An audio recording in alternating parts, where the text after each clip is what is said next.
Well, good evening. I hope that everyone is having a great start to your week.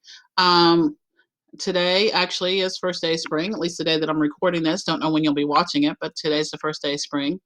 But this is just a short, quick little video to talk about our classroom management plan.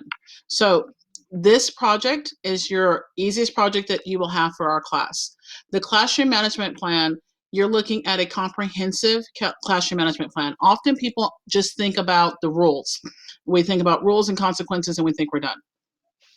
After completing the IRIS module, that was our first major assignment for our class, you've gone through the things, you've gone through the lesson about the statement of purpose. We've talked about procedures. You read about rules, that we need to have 3 to 5 positively stated rules. We've talked about both positive and negative consequences. And then I'll talk a little bit more about crisis plan and action plan. So for this assignment, I wanted to, of course, we're talking about dealing with behavior in our class, applied behavior analysis.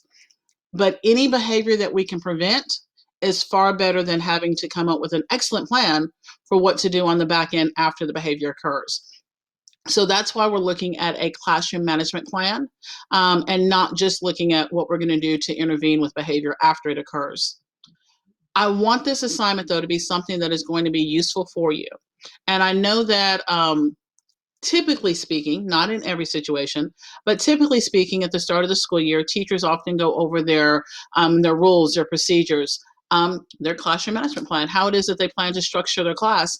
And often, not always, but often that is done by the use of a PowerPoint, or at least if it hasn't been, it can be. So a PowerPoint that goes over your classroom management plan could be a great way. You can print out the slides if you need to print it out to share with administration or with a student's case manager or a student's advocate or a parent, but you could share the PowerPoint in class. You can share the PowerPoint in open house.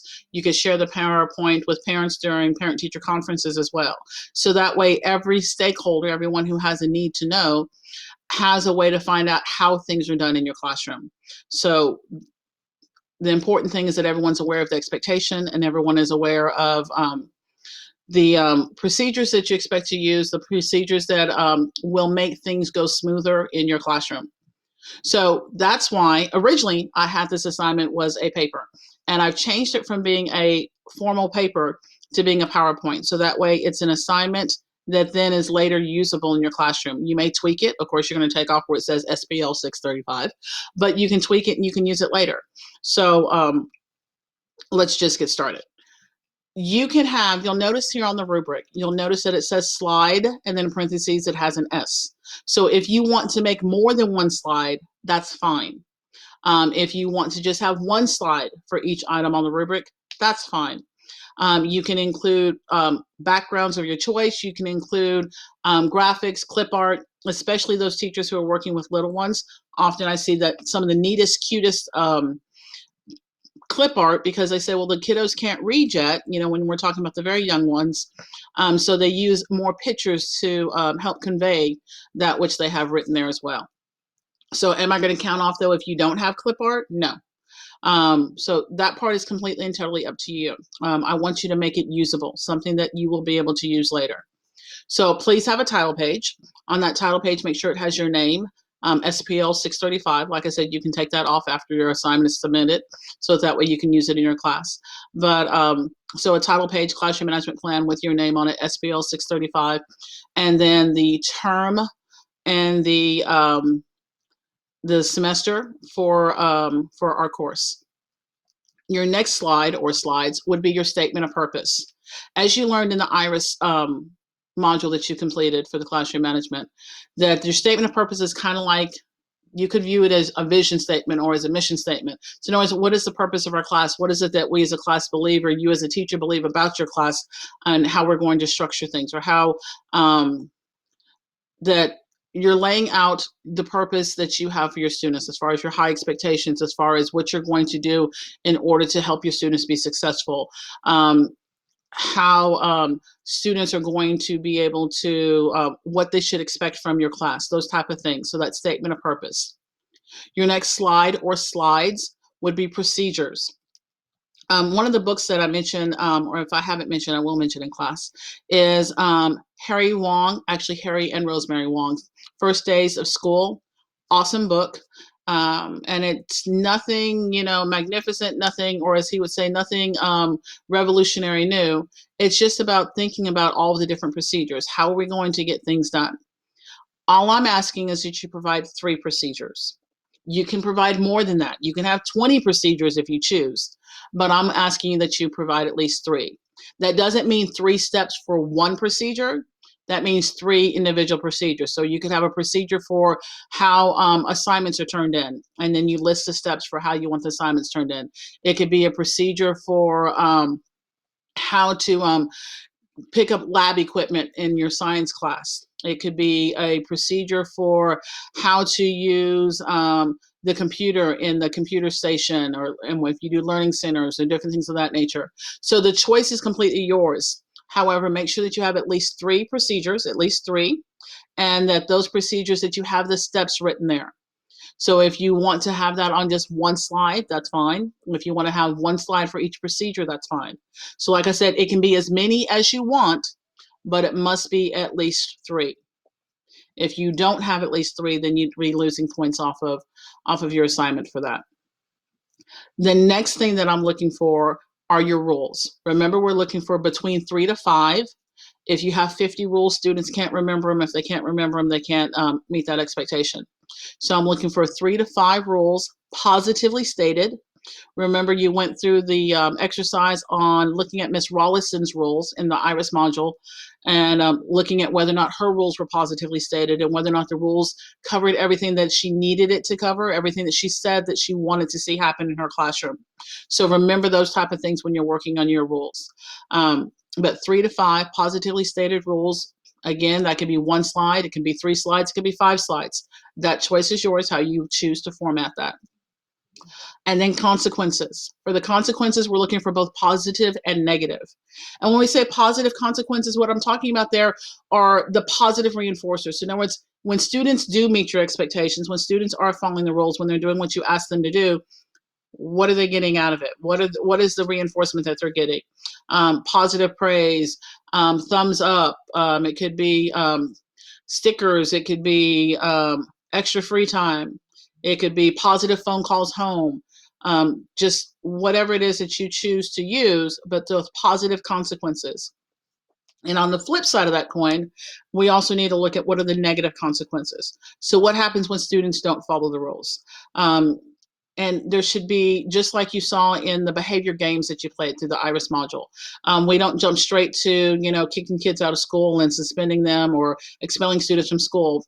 We look usually at a reminder of the rules. We look at things such as a private conversation about the rules that aren't being followed. We look at things such as a phone call home. We look at classroom detention, perhaps, those type of things before we look at an office referral, unless it's a severe situation. If you have a student who's in a fight, we don't wait for, the 3rd time they get in a fight to do something about it. So you have those negative consequences. And again, that can be 1 slide. It can be multiple slides. If you want to have 1 column with positive and 1 column with negative and have just 1 slide for the consequences, that's fine too. That's completely up to you.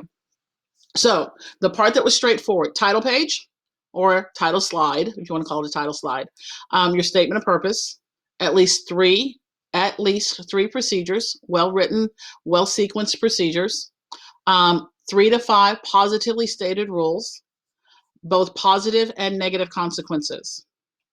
The next part is the crisis plan. Now, oftentimes people think about the lockdown procedures for the school, or fire drill. I'm not talking about a school-wide crisis. This is your classroom management plan. So when we talk about a crisis plan, we're talking about what would you do in the event that there was a crisis in your classroom. That crisis could be a behavioral crisis. That crisis could be a medical crisis. Say, for example, I'm diabetic, and so if my sugar were to suddenly drop, or if my sugar were to suddenly spike, and if I were to pass out or something else might happen, there might need to be a procedure. Okay, so if the teacher becomes unresponsive, what do we do? Or if the teacher is, or if a student becomes physically aggressive in the classroom, what do we do? If another student has a seizure or an allergic reaction, what do we do? You don't have to come up with multiple for this assignment. I'm just asking that you come up with at least one. So a crisis plan, it can be medical related, it can be behavior related. The choice is yours. But I want to know, what would your plan of action be if something came up within your four walls? So not school wide, just your classroom. So in other words, would it be, I have a code word for the students. I say Snickers, Snickers. And of course, that probably wouldn't be a good one. But anyway, Snickers, Snickers. And the student who is this week's line leader or whatever the case might be immediately gets up and goes to the classroom next door. All the other students line up and go out into the hallway and form a line and wait for the other teacher from next door to come. And when that student goes next door, that teacher then notifies the front office or whatever, whatever the procedure is that you plan to put in place. But remember, that crisis plan is not a school-wide. The crisis plan is just what you would do if there were a crisis in your classroom, just your classroom. All right, then the next step and the last thing is the action plan. The action plan is different from the crisis plan. Your action plan is simply, what are the detailed steps that you're going to use to communicate, teach, review, revise, reteach your comprehensive classroom management plan. So in other words, it could be a matter of, okay, before school starts, I'm going to draft my plan. I'm going to share it with the administrator, with my principal in the building, make sure I get his or her sign off and their approval on it. I'm going to make posters of the rules to put up in the classroom. I'm going to make this PowerPoint so that way I can share it with the students. I'm going to create, upload the PowerPoint onto my classroom website. In other words, what are the steps? And then, okay, the first couple of days of school, we're going to go through teaching the classroom management plan. We're going to review it. We're going to have direct instruction. We're going to have students practice it. We're going to have students role play. We're going to have students go step by step by step, ask questions.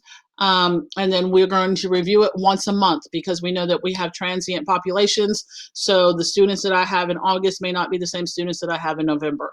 So we might review it once a month. And then perhaps if things are not working, we may have a classroom meeting. We might come together and sit down and talk about, okay, this isn't working. We need to tweak this. Understand that your classroom management plan should be like a living document. You're not married to it. It is okay to divorce it and to seek a new partner. So if your classroom management plan is not working, get off the Titanic, change it, do something else. Oftentimes with behavior, things are trial and error. You may have had an awesome plan that worked great with the students that you had last year. And for whatever reason, it doesn't work with these students. Or you might have had a classroom management plan that worked great up through December.